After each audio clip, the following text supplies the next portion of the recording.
Unang bumungad kay Olivia ang puting kisame. Napabalikwas siya pero nagulat siya dahil nakaupo sa tabi niya si Gab. Napatingin siya sa mukha ni Gab lalo na sa mga mata nito na halatang kagagaling lang sa pag-iyak. Nalaki ang mga mata niya nang maalala niya ang nangyari sa kanya. Handa na siyang sabihin kay Gab ang lahat, ngunit nawalan siya ng malay. Kaya kagad siyang napatingin sa kamay niya at naging malinaw sa kanya na nasa ospital siya ngayon. Han, kinakabahang sambit ni Olivia. Bakit inilihim mo sa akin? Bakit hindi mo sinabi na may sakit ka? Bakit? Sunod-sunod na tanong ni Gab sa kanya. I'm sorry, Han. Umiiyak na saad niya kay Gab. Bakit mo tinago sa akin?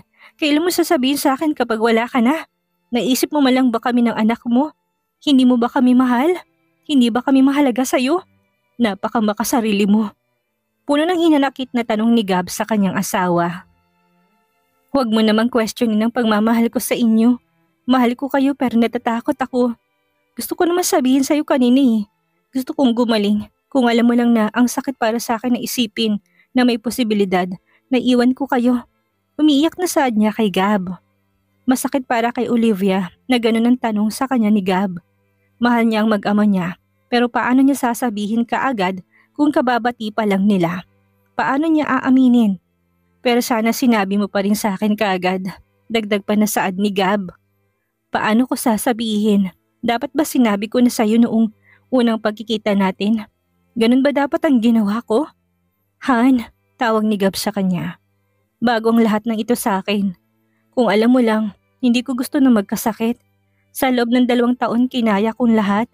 Kaya bakit parang kasalanan ko pa? Dahil sa sinabi ni Olivia ay doon lang nahimasmasan si Gab. Nagpadala siya sa bugso ng damdamin niya. Kaya ganun ang naging tanong niya sa asawa niya. I'm sorry, Han. Alam ko na nahihirapan ka. Takot lang talaga ako. Takot ako mawala ka sa buhay ko. Umalis tayo dito. Ipapagamot kita sa Amerika. Paano kung mahirapan ka sa akin? Paano kung hindi ako gumaling? Paano kung hindi maging successful ang operation sa... Please don't say that. Huwag nating isipin na hindi magiging successful. Dahil magiging maayos ang lahat. Gagaling ka kahit maubos pang lahat ng pera ko. Basta gumaling ka lang. Putol ni Gab sa sasabihin niya. Gab, umiyak na sambit ni Olivia sa pangalan ng kanyang asawa. Han, kakayanin ko. Kahit gaano pa kasakit, kahit gaano pa kahirap. Para sa'yo kakayanin ko. Hindi ko kayang wala ka. Muntik na ako mawala sa sarili dahil iniwan mo ko. Kaya hindi ko nakakayanin kung sakaling iiwan mo na ako na tuluyan. Ako rin, hindi ko na kaya na wala ka. Gusto ko ng buong pamilya. Gusto ko na may daddy si Riley. Gusto ko maging masaya. Sorry kung naging negative ako mag-isip. Tulungan mo ko, Han. Manatili kay ni Riley sa tabi ko at sisikapin ko na gumaling. Pangako lalaban ako para sa inyo. At kung dumating man ang araw na, shh, please, wag mo nang sabihin. Hindi ko na kayang marinig yan. Ang mahalaga ngayon ay gumaling ka. Yun lang ang isipin mo. Dapat positive lang tayo. Kung naririnig ka ng anak natin ngayon, ay malulungkot siya kapag narinig niya na nawawalan ng hope ang mami niya. Saad ni Gab kay Olivia. Lalo namang umiyak si Olivia, lalo na't naalala niya anak niya. Tama si Gab dahil masasaktan ng anak niya. Gusto niya itong palakihin, alagaan at gabayan. Isa sa pangarap niya ang makita na magiging matagumpay ang anak niya pagdating ng araw. Kapag lumaki na ito, pinunasan ni Gab ang mga luha ng kanyang asawa. Niyakap niya ito ng sobrang higpit. May gusto ka bang kainin? Tanong ni Gab kay Olivia na naging maayos na silang dalawa. Gusto ko ng porridge. May hinang sagot ni Olivia. Okay, sasabihin ko na magluto sila. Saad ni Gab at may tinawagan to. Nalaman ni Olivia na dinala siya ni Gab sa Miranda Hospital. Panay ang pisil ni Gab sa kamay niya. Nag-uusap sila at nalaman niya na nandun sa mommy niya ang anak niya. Hindi na siya nagbigay ng komento dahil alam niya na kahit hindi pa sila okay ng parents niya ay aalagaan naman namang itong anak niya. Nang dumating ang porridge ay pinakain siya ni Gab. Inalagaan at anasikaso siya ng kanyang asawa. Naubos niyang isang mangkok dahil nagutom siya. Han, matulog ka na kaya? Aniya kay Gab. Okay lang ako. Ikaw baka inaantok ka na? Balik na tanong sa kanya ni Gab. Hindi pa ako inaantok, sagot naman niya sa kanyang asawa. Gusto mo bang makita si Riley? Gusto ko pero mas okay na doon na lang muna siya. Baka magkasakit siya kapag dinala mo siya dito. Sagot niya kay Gab. Hindi ko siya dadalhin dito. Baka gusto mo siyang tawagan via video call. Baka tulog na siya ngayon. Malalaman natin. Han, wag na po. Inisip niya pa lang na makikita niya ang mga magulang niya ay nakakaramdam na siya ng pangamba.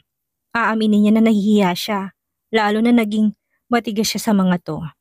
Okay, nakangiti na sagot ni Gab sa kanya. Naging tahimik na silang dalawa. Siya ay nakahiga lang habang si Gab ay parang may kausap sa chat. Hinayaan na lang niya ito dahil alam niya na hindi ito babae. Tumayo si Gab at umikot papunta sa kabilang side niya. Binabasa niya mga mensahe na pinadala sa kanya ng kanyang ina. Mommy, anak, sinabi sa akin ng daddy mo na may sakit ka. Anak, magpagamot tayo. Hayaan mo si mommy na ipagamot ka. Patawarin mo ko anak, mahal na mahal kita. Please, please anak. Hindi na niya ipinagpatuloy ang pagbabasa dahil mas lalo lang sumisikip ang dibdib niya. May brain tumor siya at ang sabi ng doktor ay malaki na to. Noon pa niya nararamdaman ang mga sintomas pero ang buong akala niya ay simpleng pananakit lang ng ulo o binat lang dahil bagong panganak siya noon. Hanggang sa magpa-check up na siya at sinabi na kailangan na niyang magsagawa ng mga test. Noong nakabalik lang siya dito sa Maynila, nakapagpa-check ng maayos at doon niya nalaman na may sakit siya. Pero habang nakatingin siya sa kanyang anak ay gusto pa niyang mabuhay. Gusto pa niyang makita na lumaki ang anak niya. Iniisip pa lang niya na mawawala siya ay nasasaktan na siya para sa asawa niya. Kaya tumayo si Olivia, pinunasan niya luha niya at kaagad niyang hinanap ang asawa niya at natagpuan niya ito sa loob ng opisina nito. Han, I have to tell you something. Nagunahan ng tumulong mga luha niya. Napatingin naman si Gab sa kanyang asawa na umiiyak. Nataranta siya at mabilis na lumapit kay Olivia para ipadala sa kanyang mommy. Thank you ma'am. Huminga pa siya ng malalim bago niya pinindot ang send button. Nang makita niyang binasa ng mami niya ay kaagad na ibinigay ni Olivia ang phone kay Gab. Humiga siya at ipinikit niya kaagad ang mga mata niya. Narinig pa niya ang mahinang tawa ni Gab. Alam niya na natutuwa ito sa ginawa niya. Para sa kanya tama lang ginawa niya. Hindi naman siya ganun kasamang anak para tuluyan niyang kalimutan ang mga magulang niya. Humiga na rin si Gab sa tabi niya at narinig niya ang mahinang hilik nito. Tumagilid siya para pagmasdan ang mukha ng asawa niya. Baka sa mukha ni Gab ang pagod. Hinaplos niya ang mga mata nito. Namamaga ito dahil alam niyang umiyak ito ng sobra. Pangako, magpapagaling ako. At kung sakaling dumating man ang oras na iwan kita, ay palagi mo sanang isipin na mahal kita. Kayo ni Riley ang buhay ko at ang laban ako. Hindi niya ito kayang isatinig, kaya tahimik siyang lumuluha habang nakatingin sa kanyang asawa. Hindi pa dalawin ng antok si Olivia. Laman ng kanyang isipan si Baby Riley. Kinuha niyang phone ni Gab at bumungad sa kanya ang chat ng kanyang mommy. Nagpadala ito ng picture ni Riley na natutulog na habang mayakap na malaking character pillow. Napangiti na lang siya at nakita rin niya na katabi ng anak niya ang daddy niya. Thank you mom and dad. Mahal ko kayo daddy. Habang sinasambit niya mga salitang yon, ay hindi nakaligtas ang pagpatak ng luha niya. Napahagulhol si Olivia dahil namimiss na niya ang kanyang ina. Bumalik sa kanyang lahat ng tiniis nito para sa kanya. Kaya sa tingin niya ay oras na para maging maayos ang pamilya nila. Nanatili si Gab at Olivia sa ospital. Gusto yan man ni Olivia na umuwi na pero hindi siya pinayagan ng doktor. Under monitoring siya ngayon. Inaayos na rin ang mga papers para magpagamot siya sa Amerika. Alam niya na mahirap pero susubukan pa rin nila. Para sa mag-ama niya ay kayang tiisin ni Olivia ang lahat. Are you okay? Tanong ni Gab sa kanya. Okay lang ako. Ikaw hindi ka ba nababagot dito? Tanong niya rin sa kanyang asawa. Hindi naman Han. At bakit naman ako mababagot kung ganito kagandang kaharap ko palagi? Nakangiti naman na sagot ni Gab sa kanya. Bolero ka talaga? Paano kung maging kalbo na ako? Maganda pa rin ba ako sa'yo? Biglang tanong ni Olivia sa kanyang asawa. May buhok ka man o wala, ay walang magbabago. Mahal pa rin kita at ikaw pa rin ang pinakamaganda sa lahat ng babaeng nakilala ko. Sagot ni Gab sa kanya. Parang naiyak naman si Olivia. Hindi talaga siya sanay na ganitong asawa niya. Ngayon niya mas nakita kung paano magmahal ang isang Gabriel Miranda. Kaya hindi niya maiwasan na hindi makonsensya sa ginawa niyang paglayo noon. Ngayon niya naramdaman na sobrang pananabik. Ang buhay niya ngayon ay hindi pa sigurado, pero nais niya na nasa tabi lang niya si Gab. Maraming nagbago sa kanya simula nang dumating si Gab. Simula noon hanggang ngayon ay nasa tabi niya ito tuwing may pinagdadaanan siya. Ang lalaking handang ibigay sa kanya ang lahat. Bigla niya natanong ang sarili niya. Ano bang ginawa niya para kay Gab? May nagawa na ba siya para sa asawa niya? Han, may masakit ba sa'yo? Bakit ka umiiyak? Honey, look at me. May problema ba? Sunod-sunod na tanong ni Gab sa kanya at kitang-kita sa mga mata nito ang pag-aalala. Ang sama ko pala sa'yo. Kasi palagi ko nalang iniisip ang sarili ko mula noon ay nasa tabi kita. Marami nang dumating na problema sa atin pero nanatili ka pa rin sa akin. Sa tingin ko malas talaga ako kasi puro problema na lang binibigay ko sa'yo. Umiiyak na sagot niya sa tanong ng kanyang asawa. Ikaw ang swerte ko. Para sa akin mas mahigit ka pa sa kahit anong dumating sa buhay ko. Nung nakita kita ay alam ko na ikaw nang gusto ko makasama habang buhay. Menor de edad ka pa noon pero hindi mo alam kung gaano ka gustong lapitan. Hindi ko lang masabi sa'yo ang lahat pero noon pa man ay baliw na ako sa'yo. Kaya labag sa loob ko na umalis. At ikaw ang una kong hinanap noong bumalik na ako. Pag-amin ni Gab, dahil tapos na ako mag-aral Han, wag na wag mong isipin na malas ka. Dahil isa kang regalo, you are precious to me. Only for me. Tumanda man tayo kumulubot man ang mga balat natin ay ikaw pa rin. Sorry Han, I love you always and forever. Nakangiting saad ni Gab. I love you too Gab, I need you Han. Sana hindi ka mapagod sa akin, kailangan kita dahil ikaw ang lakas ko ngayon. Hinalikan siya ni Gab sa noo pababa sa labi niya. Pinagsaluhan nila ang isang matamis na halik. Niyakap siya ni Gab at nakatulog na lang siya sa bisig ng asawa niya. Hindi iniinda ni Gab ang pangangalay na nararamdaman niya.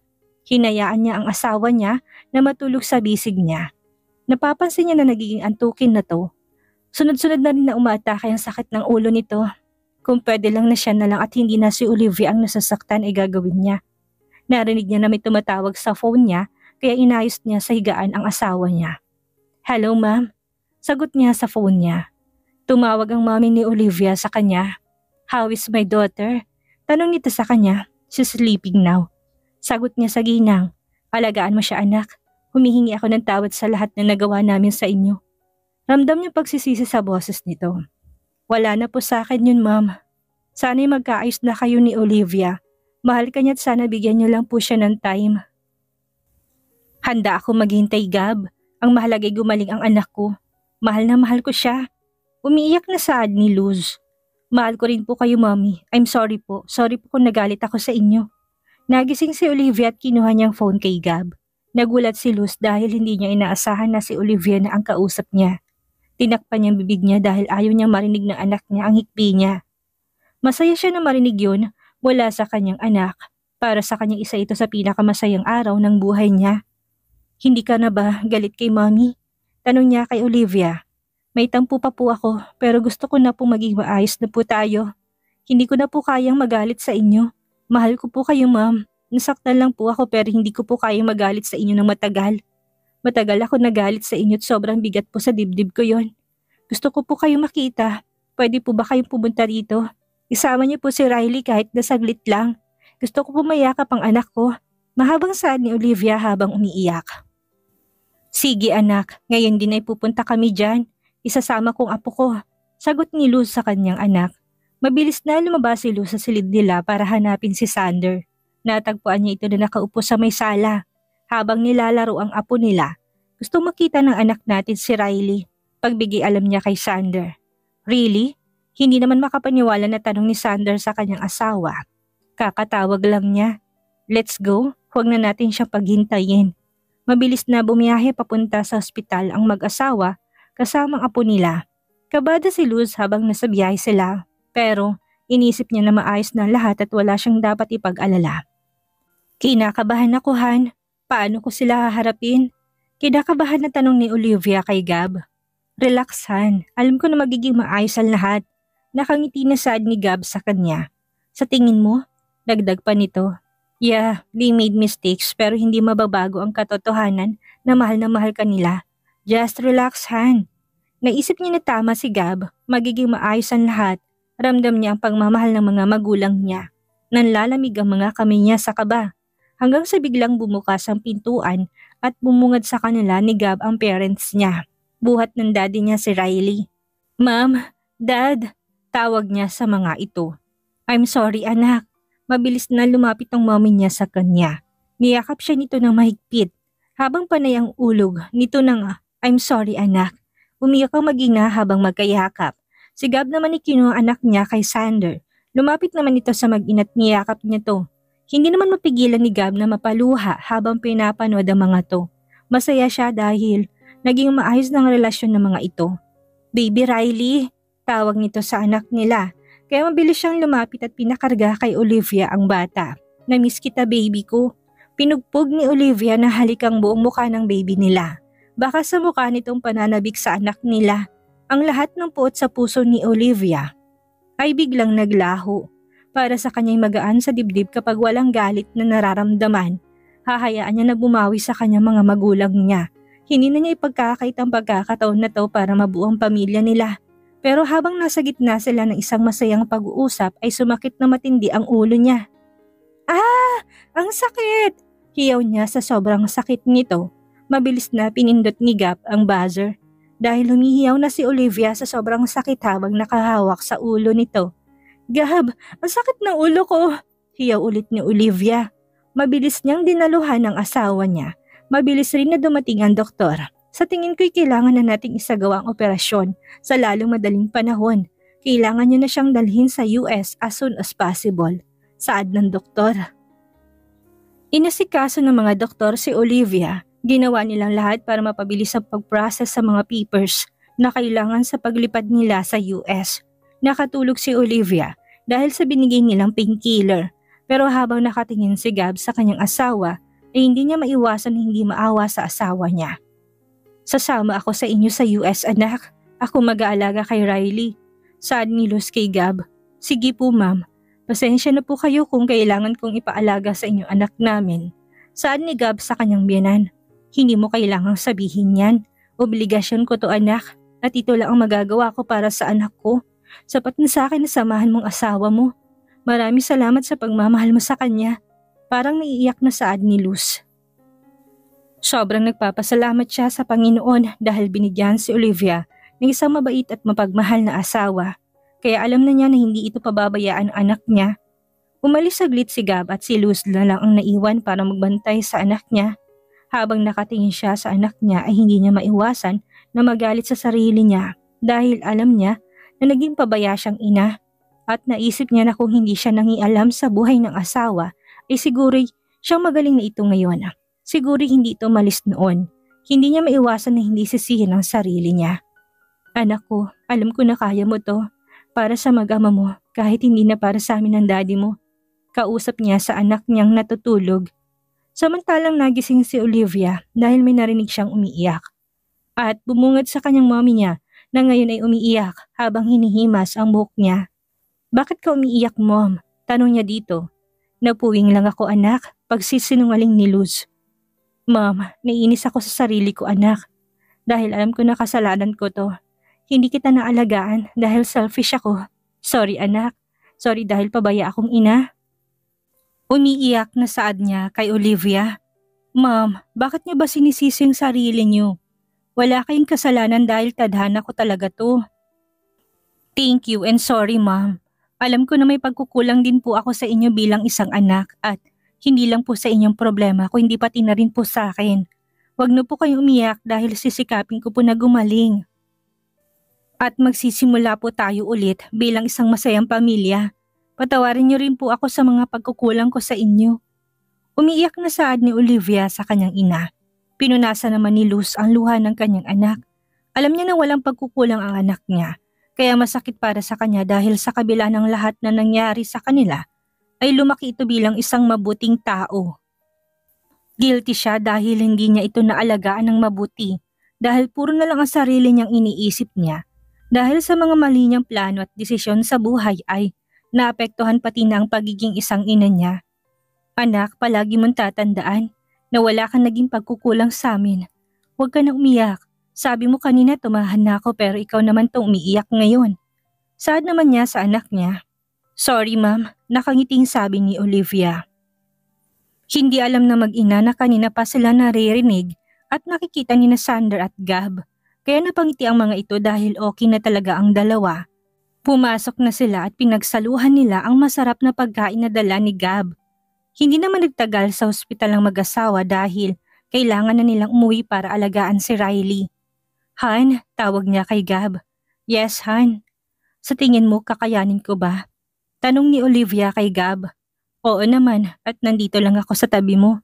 Nakangiti na sagot ni Gab sa kanyang asawa. Ramdam niyang pangamba nito pero hindi hahayaan ni Gab na panghinaan ng loob ang asawa niya dahil alam niya na matapang ito at malakas ang loob ni Olivia. Medyo gumaan naman ang pakaramdam ni Olivia sa narinig niya mula sa kanyang asawa. Kaya humiga na siya dahil bigla siyang nakaramdam ng antok. Ilang sandali pa'y nakatulog ito kaagad. Malungkot namang pinagmasdan ni Gab ang natutulog niyang asawa.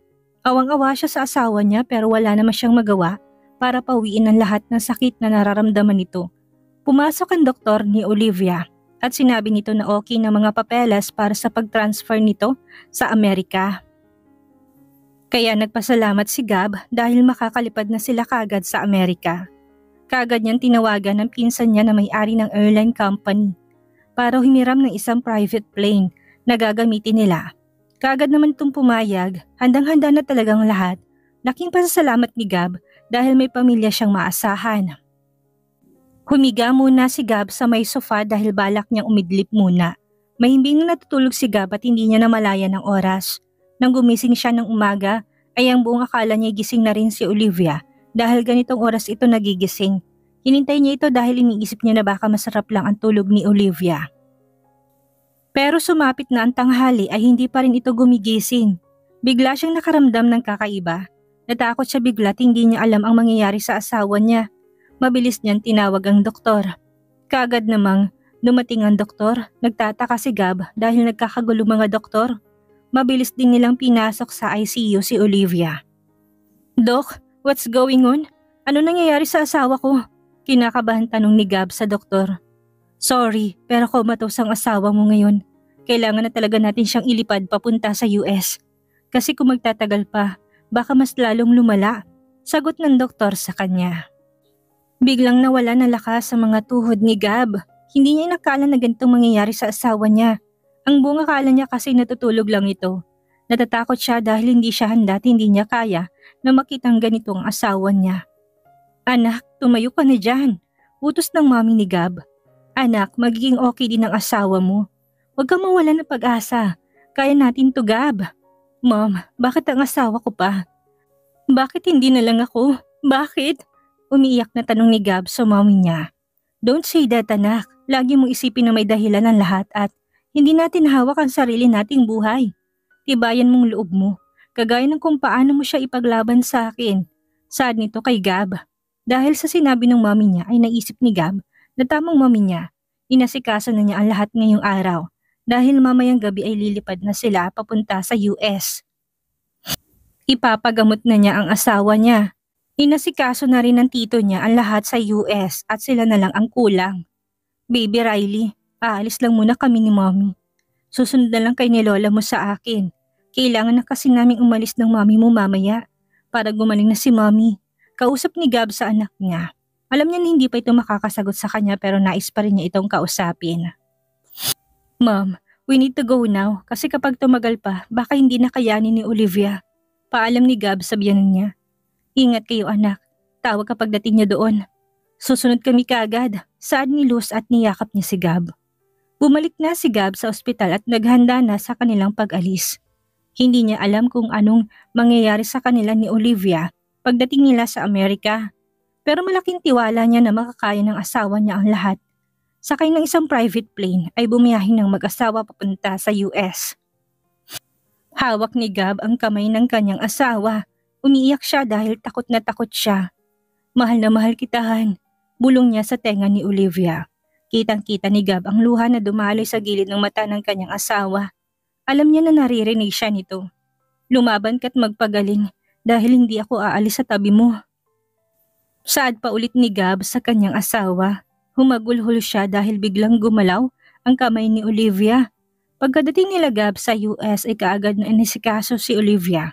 Kahit napuyat at pagod si Gab ay matyaga siyang naghihintay na matapos ang operasyon ng kanyang asawa. Kanina pa nanlalamig ang mga paa at kamay niya. Pagkatapos ng ilang oras na operasyon ay lumabas na ang doktor. Your wife is... Ano kayang kahahantungan na isinagawang operasyon kay Olivia? Nakaligtas kaya siya kay kamatayan? Magkaroon pa kaya ng masayang buhay ang pamilya nila? Yan ang ating aalamin sa susunod nating kabanata.